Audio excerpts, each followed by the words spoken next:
साबुदाणा fry केल्यावर अगदी मोत्यासारखा मस्तपैकी फुललेला आहे. सर्व साबुदाण्याचे दाणे पूर्णपणे फ्राय झाले की ती मग काढून घ्यायचे आहेत आणि मग याच फ्राय केलेल्या साबुदाण्यामध्ये फ्राय केलेले शेंगदाणे, फ्राय केलेले हिरव्या मिरचीचे छोटे छोटे तुकडे, बटाट्याचा किस आणि चवीनुसार मीठ घातला की मस्तपैकी उपवासाचा आपला चिवडा तयार होतो. चला तर मग हा साबुदाणा मी कसा केला ते बघूया आता. नमस्कार, मी प्रिया पाटील आणि तुमचं सगळ्यांचं माझ्या नवीन रेसिपीच्या ब्लॉगमध्ये स्वागत आहे. तुम्ही बघू शकताय मी इथे ना मोठे साबुदाणे घेतलेले आहेत, कारण आपण ना या साबुदाण्यांपासून नायलॉन साबुदाणा कसा करायचा ते बघणार आहोत. मी इथे 1 कप साबुदाणा घेतलेला आहे आणि साबुदाण्याचा आकार तुम्ही बघू शकताय. मोठा साबुदाणा इथे मी घेतलेला आहे. बाउलमध्ये आपण आता हा 1 कप साबुदाणा घ्यायचा आहे.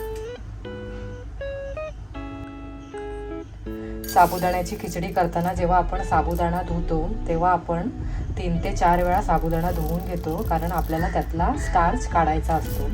पण नायलॉन साबुदाणा करताना आपल्याला हा साबुदाणा फक्त एकच वेळा धुवून घ्यायचा आहे, कारण आपल्याला यातला स्टार्च तसाच ठेवायचा आहे. 1 वेळा हा साबुदाणा धुवून घ्यायचा आहे.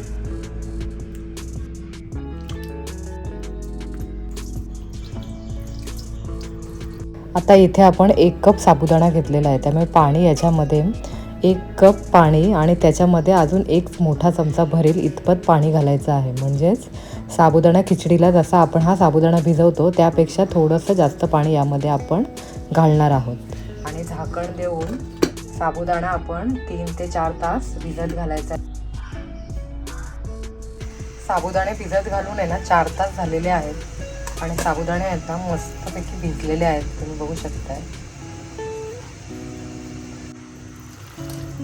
हे बघा किती चिकट झालेले आहेत साबुदाणे. एखादी आता आपण जी वाफवायला घेतो ती प्लेट घ्यायची आहे आणि साबुदाणे आहेत ना लांब लांब असे याच्यावरती पसरवून घ्यायचे आहेत.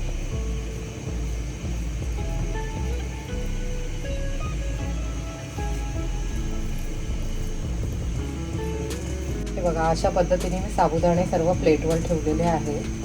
पाणी सुद्धा चांगलं उकळलेलं आहे आणि आता आपल्याला ही प्लेट ठेवायची आहे याच्यावरती आणि साबुदाणे 10 ते 12 मिनिटासाठी मस्त वाफवून घ्यायचे आहेत.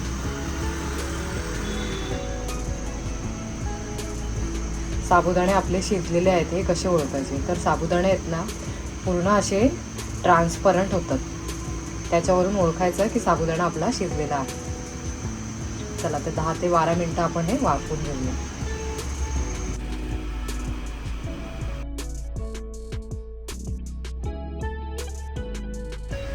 दहा मिनिटानंतर तुम्ही बघू शकता सगळे साबुदाणे ट्रान्सपरंट झालेले आहेत आणि ते पूर्णपणे शिजलेले आहेत. आपण आता काढायचे आहेत आणि अशाच पद्धतीने बाकीचे साबुदाणे सुद्धा मी शिजवून घेणार आहे.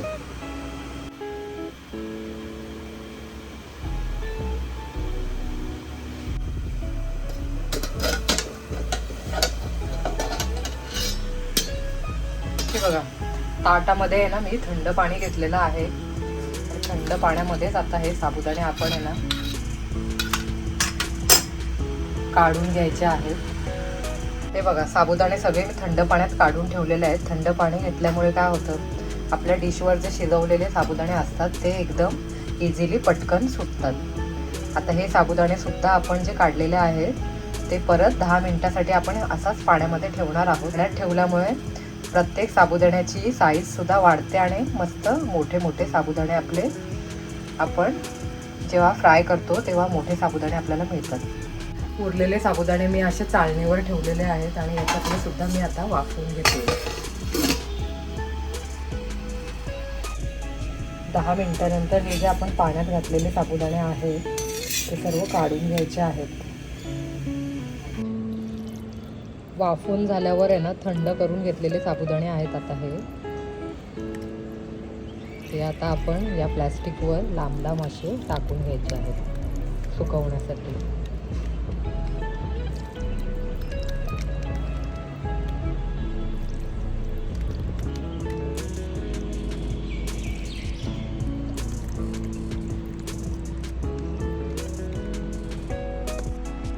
बघा अशा पद्धतीने मी प्लॅस्टिकवर सगळे साबुदाणे असे टाकून घेतलेले आहेत आणि आहे ना पूर्णपणे आता सुकवून घ्यायचे आहेत.